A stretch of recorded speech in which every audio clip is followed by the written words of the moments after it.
निर्गमन अध्याय 7। निर्गमन अध्याय 7। तब यहोवा ने मूसा से कहा, सुन, मैं तुझे फिरौन के लिए परमेश्वर सा ठहराता हूँ, और तेरा भाई हारून तेरा नबी ठहरेगा।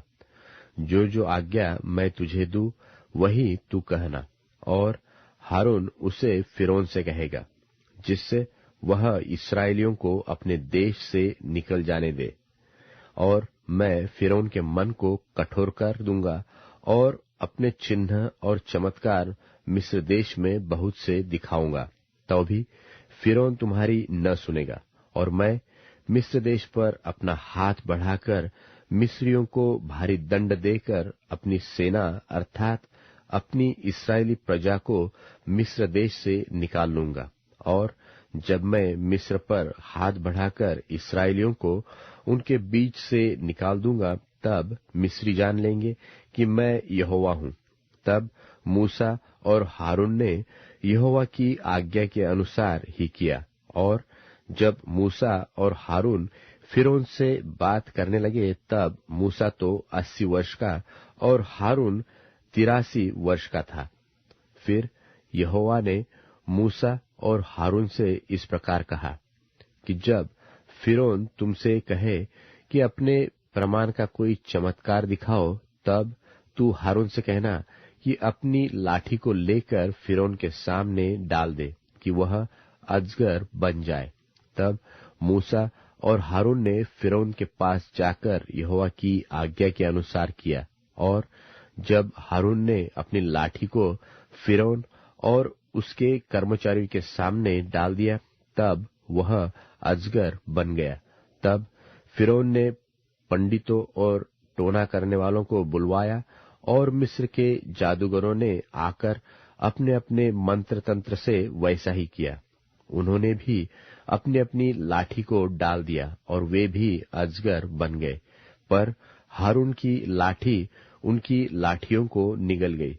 परंतु फिरौन का मन और हठीला हो गया, और यहोवा के वचन के अनुसार उसने मूसा और हारून की बातों को नहीं माना।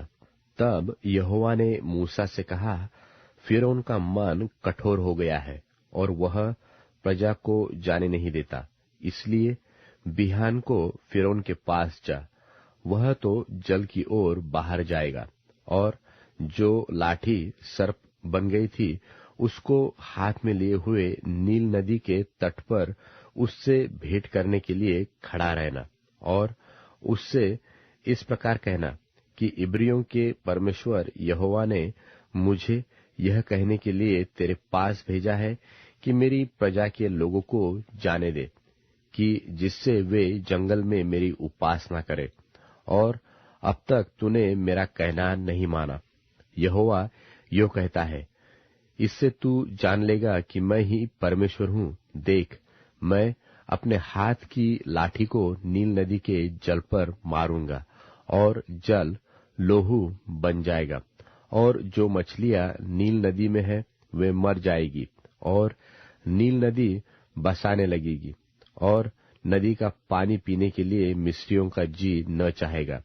फिर यहोवा ने मूसा से कहा, हारून से कह कि अपनी लाठी लेकर मिस्र देश में जितना जल है अर्थात उनकी नदियां, नहरें, झीलें, पोखरे, सबके ऊपर अपना हाथ बढ़ा कि उनका जल लोहू बन जाए, और सारे मिस्र देश में काठ और पत्थर दोनों भांति के जल पात्रों में लोहू ही लोहू हो जाएगा। तब मूसा और हारून ने यहोवा की आज्ञा ही के अनुसार किया, अर्थात उसने लाठी को उठाकर फिरौन और उसके कर्मचारियों के देखते नील नदी के जल पर मारा, और नदी का सब जल लोहू बन गया। और नील नदी में जो मछलियां थी वे सब मर गई, और नदी से दुर्गंध आने लगी, और मिस्री लोग नदी का पानी न पी सके, और सारे मिस्र देश में लोहू हो गया। तब मिस्र के जादूगरों ने भी अपने मंत्र तंत्रों से वैसा ही किया। तो भी फिरौन का मन हठीला हो गया, और यहोवा के कहने के अनुसार उसने मूसा और हारून की न मानी। फिरौन ने इस पर भी ध्यान नहीं दिया और मुंह फेर के अपने घर में चला गया। और सब मिस्री लोग पीने के जल के लिए नील नदी के आसपास खोदने लगे, क्योंकि वे नदी का जल नहीं पी सकते थे। और जब यहोवा ने नील नदी को मारा था, तब से 7 दिन हो चुके थे।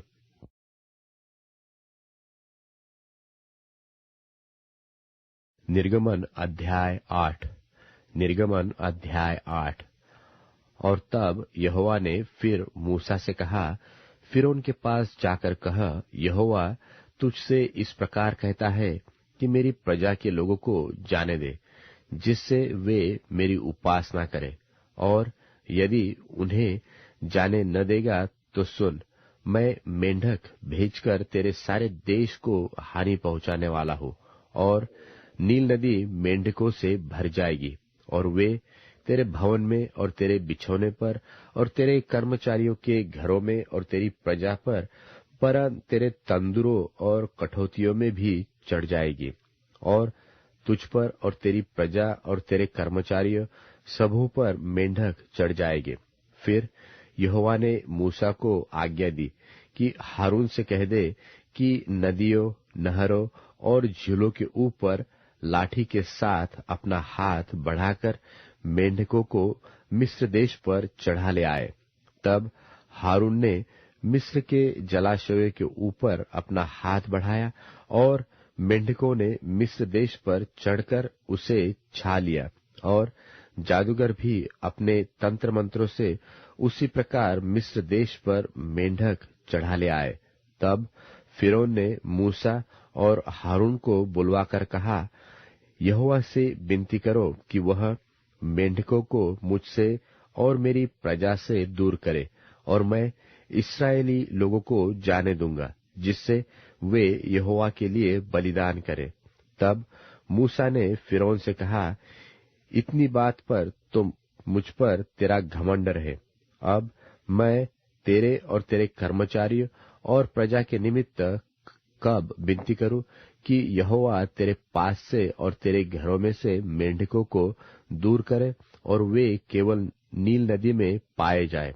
उसने कहा, कल। उसने कहा, तेरे वचन के अनुसार होगा, जिससे तुझे यह ज्ञात हो जाएगा कि हमारे परमेश्वर यहोवा के तुल्य कोई दूसरा नहीं है। और मेंढक तेरे पास से और तेरे घरों में से और तेरे कर्मचारियों और प्रजा के पास से दूर होकर केवल नदी में रहेंगे।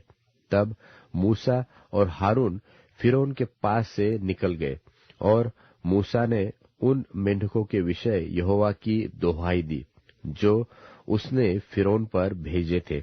और यहोवा ने मूसा के कहने के अनुसार किया, और मेंढक घरों और आंगनों और खेतों में मर गए, और लोगों ने इकट्ठे करके उनके ढेर लगा दिए, और सारा देश दुर्गंध से भर गया। परंतु जब फिरौन ने देखा कि अब आराम मिला है, तब यहोवा के कहने के अनुसार उसने फिर अपने मन को कठोर किया और उनकी न सुनी। फिर यहोवा ने मूसा से कहा, हारून को आज्ञा दे कि तू अपनी लाठी बढ़ाकर भूमि की धूल पर मार, जिससे वह मिस्र देश भर में कुटकिया बन जाए। और उन्होंने वैसा ही किया। अर्थात हारून ने लाठी को ले हाथ बढ़ाकर भूमि की धूल पर मारा।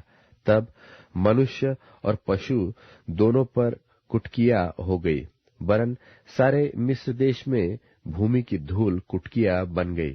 तब जादूगर ने चाहा कि अपने मंत्र तंत्रों के बल से हम भी कुटकिया ले आए, परंतु यह उनसे न हो सका, और मनुष्यों और पशु दोनों पर कुटकिया बनी ही रही।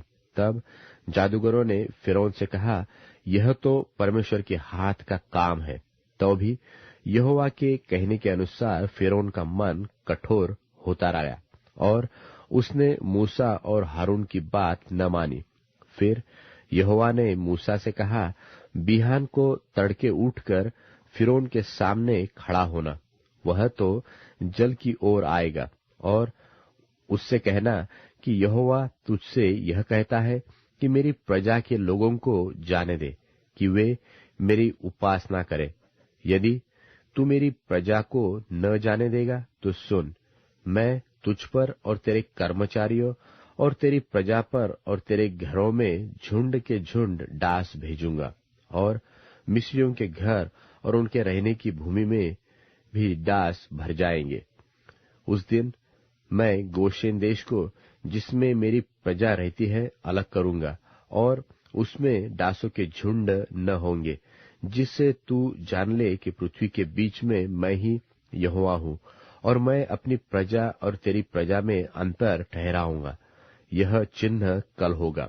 और यहोवा ने वैसा ही किया, और फिरौन के भवन और उसके कर्मचारियों के घरों में और सारे मिस्र देश में डासों के झुंड भर गए, और डासों के मारे वह देश नाश हुआ।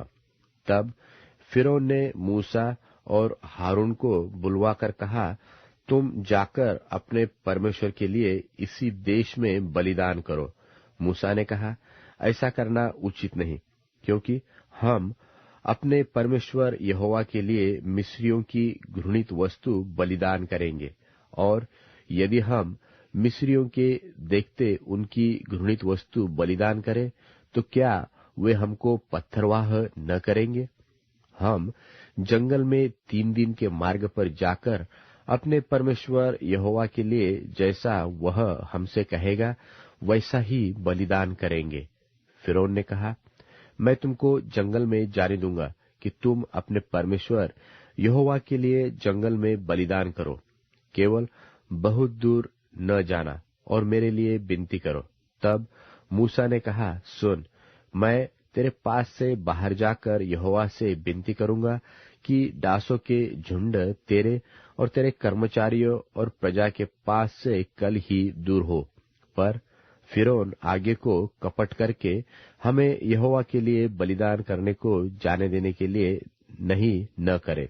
सो मूसा ने फिरौन के पास से बाहर जाकर यहोवा से विनती की, और यहोवा ने मूसा के कहे के अनुसार डासों के झुंडों को फिरौन और उसके कर्मचारियों और उसकी प्रजा से दूर किया, यहाँ तक कि एक भी न रहा।